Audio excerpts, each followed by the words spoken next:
mengenai apa itu kemudian dari kena jawabnya juga khas satu hubungan lah kalau awak pelan pelan punya head itu kena orang lain semua ada nomor di bagi katakan ada abuma ada babun gaya kalau सरकार को हटा के कदम राजकीय कुनितुम kita ada orang itu jangan maklum menjadi वाले पे mengenai kemudian hidup पे enjoy पे atau participate पे आते हैं संगत पे करता था बनाते हैं और संगत नाच गान योग करने वाला संगत अल्लाह पढ़ाओ यह हो जिसपे kita jago tu तुम्हें Allah पढ़ाओ बाबुन kita उन्हें भी तो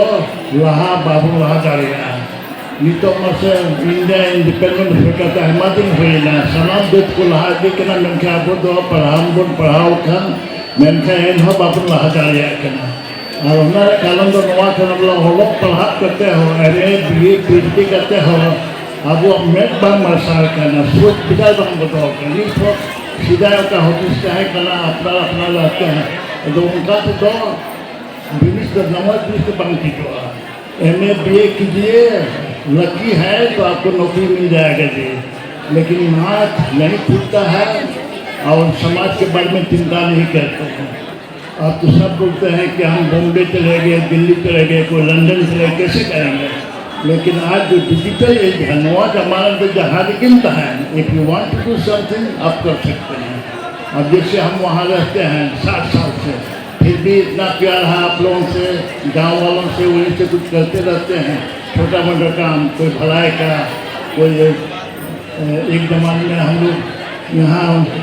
मुचाबिन का ये करते थे कैंप उसके बाद बच्चा का जो ऊँट कटा रहता है उसका भी कराते थे तो बहुत आप कहीं भी रहिए मन होना चाहिए मन रहने से आप लोग कर सकते हैं आप देखिए यहाँ प्रोफेसरों को बुलाए हुए हैं एक स्रोत रखे हैं काउंसलिंग के लिए अपने लोगों से बात करने के लिए उसके लिए दे दो उन्हें टाइम समय बोलूँगा तो ऐसी कैसी समाज का भलाई होगा तो हमेशा आते हैं गाते हैं बोलते हैं लेकिन लोग कोई सुनता नहीं लोग सब बोलते अगर आता है 2-3 महीना के लिए बोल के चला जाता है तो ऐसी बात कुछ करते रहते हैं अपने तरीक़े से अच्छा फिर कम से कम मेला एंजॉय पे खुशी के टाइम पे और थोड़ा जोम नहीं रहा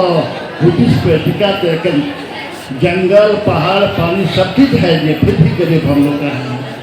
अच्छा इसके अलावा ये तो रोजी रोटी दिया तो आप एक जिनिस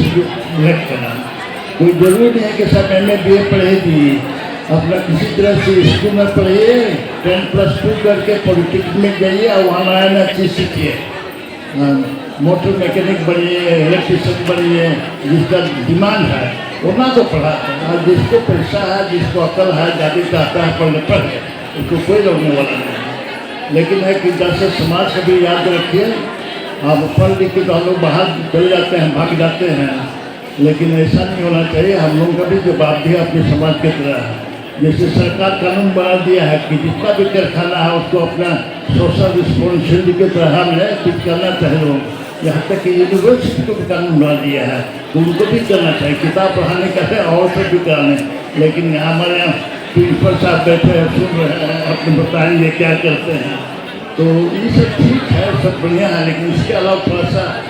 हम लोग जो पढ़े लिखे लोग हैं सरकार कानून नहीं बनाया है कि आपको अपने समाज के लिए कुछ अपने से सोचना चाहिए सीखना चाहिए तो बहुत चीज़ बोले अभी एक हफ्ता है कुछ न कुछ बोलते रहेंगे हम तो मौका खोजते रहते हैं बोलने के लिए आप लोग से मिलने के लिए बड़ी खुशी होती है और आप तो जितना लोग आए हैं याद करते हैं हमारे बुढ़ापे में हमारा उम्र अभी करीब 90 साल हो गया फिर भी लगे हुए हैं आते जाते हैं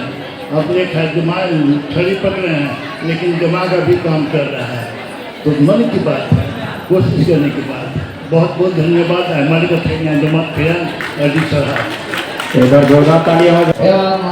सभी दर्शकगण दूर दराज से आए हुए सबको आज हिजला मेला के शुभ अवसर पर मैं अपनी ओर से सबको जोहार बोलती हूँ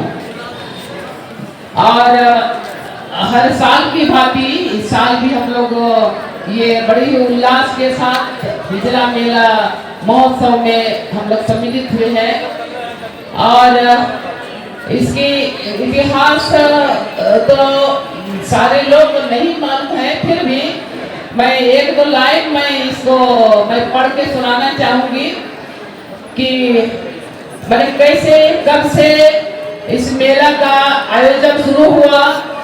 और इस संबंध में बहुत को जो दर्शक गण है जो हर साल इस मेला में सम्मिलित होते हैं, लेकिन बहुत ऐसे भी लोग हैं जो ये पहली बार इस मेला में सम्मिलित होने के लिए आए हैं। मैं इसमें कुछ लाइन को मैं पढ़ना चाहूंगी। संताल परगना का सांस्कृतिक इतिहास काफी गौरवशाली रहा है। इसमें हिजला राजकीय मेला की अपनी एक अलग ही पहचान रही है। त्रिकुट पर्वत से निकलने वाली मयूराक्षी नदी तथा पर्वत पठारों के मध्य हिजला मेला लगता है। 3 फरवरी 1890 ईस्वी को ब्रिटिश हुकूमत के तत्कालीन उपायुक्त जॉन आर कॉस्टियर्स ने इस मेले की शुरुआत की थी। तब से ही जनजातीय परंपरा, रीति रिवाज एवं सामाजिक नियमों को समझने के लिए इस मेला का आयोजन होता रहा है। वस्तुतः यह मेला जनजातियों के क्षेत्रीय कला, रास, हर्ष, नृत्य, संगीत और सांस्कृतिक विरासत की अनुपम धरोहर है। मेला का शुभारंभ के बाद इलाके के ग्राम प्रधान मांझी परगनायत के साथ ब्रिटिश हुकूमत यहाँ बैठकर विचार विमर्श किया करते थे। वर्ष 1975 में संताल परगना के आयुक्त जी.आर. पटवर्धन के पहल पर हिजला मेला के आगे जनजातीय शब्द जोड़ा गया और तब से यहाँ बनने वाली नियमावली को अंग्रेजी में हिज लॉ कहा गया। तो 3 जत्तो नोडे पे जरवाओ का मेला रे गोगो बाबा बोहा को तिहिnya नोआ जाओगी को मेना 12 बछर परब दैना अचूर के रोड़ा नोआ और मोबाइल खान बाग रोड़ा। ये 12वां साल हर साल ये हिजला मेला आता है और जैसे कहा जाता है हम मर जाते हैं तो फिर लौट के नहीं आता है, लेकिन 12वां साल का एक साल 12वां साल घूम के आता है। और इस बार भी हिजला मेला को देखने के लिए दूर दराज से लोग बड़ा ही खुशी और अंदाज के साथ यहाँ आते हैं। अपने अपने साथ सज्जा के साथ विद्यार्थी भी अपना अपना प्रोग्राम लेके आते हैं। हर एक दुकानदार अपना अपना दुकान लेकर सजा करके आते हैं। या और स्पोर्ट्स के लिए स्कूल वगैरह से ग्रामीण इलाकों से भी लोग हर्ष उल्लास के साथ आते हैं और इसका इंतजार हर साल करते हैं। तो जनजातियों के साथ में किस तरह से हर सुख में हर दुख में उनके शरीर में रक्त में ये खुशियां हमेशा भरी रहती है कि कितनों भी दुख तकलीफ हो, अगर मादर का ढोल का आवाज सुनते हैं तो ये लोग खुशी से झूम उठते हैं। तो ये जनजातियों का संस्कृति है, परंपरा है और आज के दिन सारे लोग आते हैं, एक दूसरे मिलते हैं, खुशी मनाते हैं। और हम चाहेंगे कि ये मेला आपका है, मेरा है, हम सबों का मेला है और इसमें अपना समय जब हम मेला देखने आते हैं तो बहुत ही अपना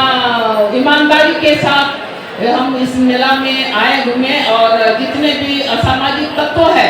उन लोग को सावधान रहना चाहिए। उस तरह का यहाँ पर गलत व्यवहार न करें। और शराब बेचने वाले अगर हैं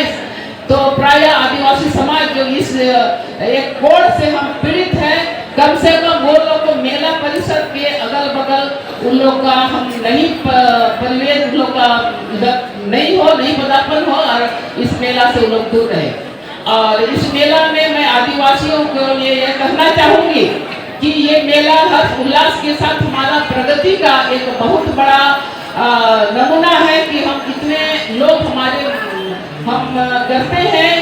लोग आते हैं, हम उससे भी कुछ सीखें और अपना भी सिखाएं कि बहुत अच्छा चीज़ है। हम सिर्फ आनंद मनाने के लिए आते हैं, कुछ रोजगार की भी हम चीज़ें सीखें कि बहुत सारी दुकान भी हम लगा सकते हैं और जिससे हम पढ़ने लिखने के सिवा अपने जीवन उपार्जन के लिए भी रोजगार के लिए हमको सोचना चाहिए। ये हंसी खुशी खेल कूद ये हमारे सारे जिंदगी भर हमारे साथ नहीं देगा, लेकिन हम अपने जीवन को किस तरह से अच्छा बनाएं और आगे बढ़ने के लिए हम हमेशा प्रयासरत रहें। और मैं इन्हीं शब्दों के साथ फिर से आपको सबको जोहार।